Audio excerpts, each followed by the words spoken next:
સુરેન્દ્રનગર શહેરમાં doctor Manish પંડ્યાની hospital આવેલી છે. ત્યારે સુરેન્દ્રનગર શહેરના જૂના અને જાણીતા ડૉક્ટર મનીષ પંડ્યા ધાંગધ્રાથી સુરેન્દ્રનગર તરફ લટુડા પાસે આવ્યા હતા. ત્યારે અકસ્માત સર્જાયો હતો અને બે વાહનો વચ્ચે અકસ્માત સર્જાતા ડૉક્ટર મનીષ પંડ્યાની હાલત ખૂબ જ ગંભીર બની હતી અને એમાં એક મહિલા ડૉક્ટરને પણ વાગ્યું હતું અને જ્યારે ડ્રાઈવર ચાલકના પણ હાથ પગ ભાંગી ગયા હતા. તેઓને સુરેન્દ્રનગર ખાતે ટીબી હોસ્પિટલ ખાતે સારવાર અર્થે ખસેડવામાં આવ્યા હતા.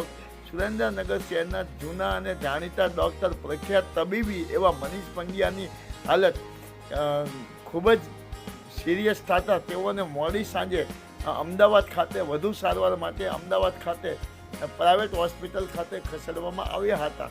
માયાજાળ ન્યૂઝ ચેનલ જયેશ ચૌહાણ.